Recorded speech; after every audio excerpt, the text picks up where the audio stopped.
Bonjour et bienvenue dans la quotidienne Les Numériques, dans la version condensée. Je vous rappelle que nous avons quelques minutes pour vous raconter l'essentiel de l'actu tech. Pour l'intégralité, nous avons le replay sur notre chaîne Twitch. Allez hop, c'est parti.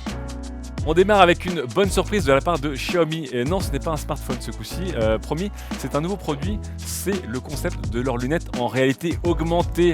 Surfant peut-être sur la déception des lunettes de Facebook et Ray-Ban, les fameuses stories qui n'étaient que des smart glasses avec des lunettes avec des caméras, eh bien Xiaomi vient de montrer leur prototype et leur concept de ce que seraient les lunettes à réalité augmentée avec vraiment un affichage en projection tête haute dans votre lunette, votre verre droit, évidemment des fonctionnalités de smartphone, un GPS intégré, bien sûr toutes les caméras, l'infrarouge pour eh bien écoutez, vous montrer ce que serait peut-être l'informatique embarquée de demain. Ce ne seraient plus des smartphones que vous prenez en main, des smartphones que vous posez sur l'arête de votre nez et sur vos oreilles. En tout cas, ça donne plutôt envie puisque ça ressemblerait un peu à ce qu'étaient les Google Glass avec un look enfin acceptable dans la rue. Ça reste, je vous le rappelle, un concept, mais connaissant Xiaomi, ils vont trouver un moyen de nous sortir tout ça très vite. On enchaîne maintenant avec un écran qui me fait spécialement rêver. C'est un écran, c'est la licorne. C'est le fameux moniteur d'ordinateur 32 pouces OLED. C'est une référence qu'on attend depuis longtemps. Et LG en avait timidement sorti un il y a quelques mois, qui n'est d'ailleurs jamais vraiment disponible. Asus prend le relais avec ce PA32DC, donc un écran fait pour les professionnels de l'image, bien sûr. Je vous rappelle que son prédécesseur en 22 pouces coûtait déjà entre 4 000 et 5 000 euros, que le modèle de chez LG vaut lui 5 000 euros. Et en tout cas, ce modèle Asus récupère la fameuse DAD de Japan OLED 32 pouces 10 bits en 4K et promettrait bien sûr une calibration impeccable avec sa sonde, vous voyez, qui est intégrée. On n'a toujours pas de prix et de disponibilité exacte pour ce modèle, mais sur le papier, il nous fait vraiment beaucoup rêver. On passe maintenant à nos chers vélos à assistance électrique et ce coup-ci on va parler de vélo cargo. Vous savez, ce format de vélo un peu XXL qui vous permet de transporter au choix beaucoup de courses ou beaucoup d'enfants. En tout cas, Decathlon arriverait sur ce marché très en vogue dernièrement avec un prototype, un modèle de pré-série que vous voyez ici qui a été diffusé sur les réseaux sociaux et qui laisserait augurer d'un modèle plutôt bien fini. Et connaissant Decathlon avec leur gamme de vélos, que ce soit Elops, Between, Tribant ou autre Van Rysel, un tarif plancher, ce qui serait plutôt bien parce que je vous rappelle que les vélos cargo sont en plein boom dans les grandes villes à travers le monde et notamment en France, mais qu'ils coûtent encore un petit peu cher, à voir si Decathlon, comme son habitude, viendra mettre un grand coup de pied dans cette fourmilière. On passe maintenant à Facebook, et qui dit Facebook dit oui, bad buzz et scandale du jour. Aujourd'hui, on va parler de Crosscheck, un programme dont personne n'était au courant avant qu'une enquête sorte dans le Wall Street Journal, qui permettait à 5,5 millions de personnes, qui elles-mêmes n'étaient peut-être pas au courant, d'accéder à un niveau de droit, on va dire, supérieur à la plupart des milliards d'utilisateurs de Facebook et d'Instagram. Si vous étiez assez connu, assez influent, que vous engrangez assez de likes et autres sur ces réseaux de Mark Zuckerberg, eh bien écoutez, vous aviez droit à un traitement de faveur sur tout ce qui était censure, sanction ou modération de vos contenus, même si vous dépassiez les bornes. Ce petit carré VIP du coup a été découvert récemment. Facebook s'en défend et vous le savez, dans quelques jours, Facebook avouera très certainement. Quittons maintenant Facebook pour une autre entreprise de la Silicon Valley, peut-être un peu moins connue parce qu'elle est basée à Atlanta, mais vraiment, c'est une très belle histoire. Je vous parle maintenant de Mailchimp.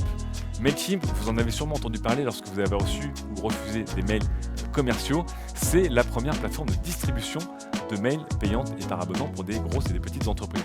Eh bien, Mailchimp vient d'être vendu 12 milliards de dollars à une société qui s'appelle Intuit. Ça, on va dire, c'est la partie classique.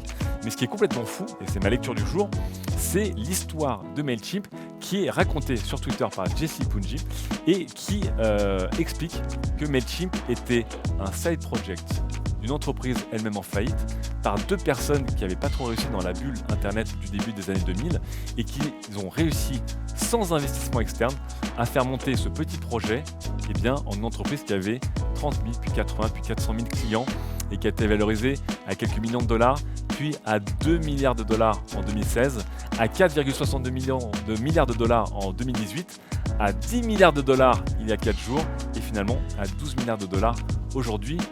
Pas mal pour deux mecs qui galéraient sur internet il y a 20 ans. Eux, ils ne sont peut-être pas milliardaires, mais ils récupèrent l'argent. Ce sont les influenceurs et influenceuses d'internet qui évidemment attirent beaucoup de marques.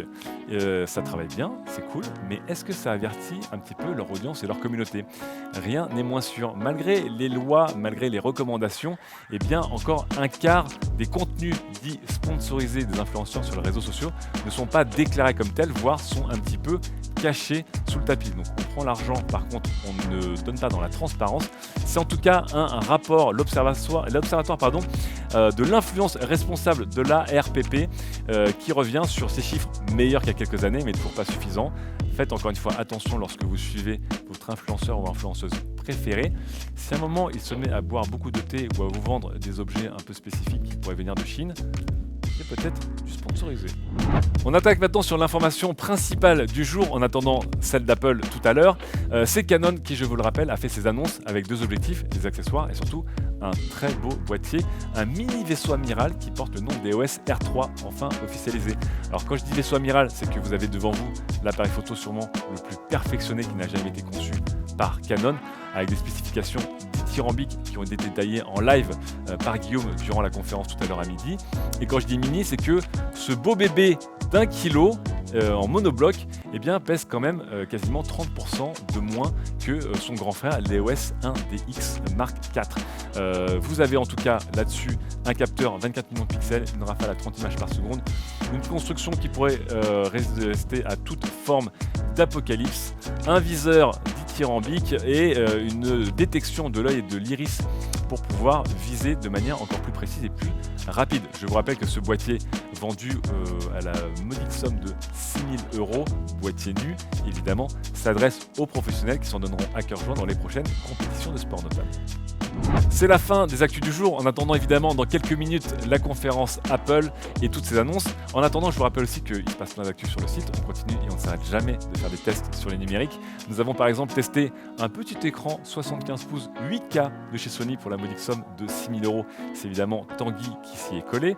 Nous avons également testé une enceinte, la JBL Charge 5, et qui a étonné Florian, notamment pas pour ses qualités de solidité et son autonomie, ce sont les qualités classiques de chez JBL, mais pour sa musicalité qui est en net progrès. Est-ce que ce sera assez pour venir titiller la référence de chez Sony? Réponse dans le test.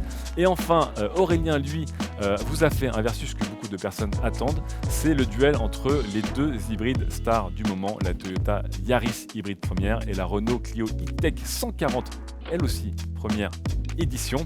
Pareil, si vous voulez voir laquelle ressort vainqueur de ce duel d'Aurélien, eh bien, je vous invite évidemment à aller sur le site des numériques. Je vous invite aussi également à vous abonner à notre chaîne, à mettre des pouces bleus, à nous suivre dans quelques instants, dans quelques minutes pour la conférence Apple qui sera sur notre chaîne Twitch, et de vous retrouver évidemment demain pour la quotidienne en live et à 11h, et demain pour la quotidienne condensée vers 18h30. Ciao et à très vite.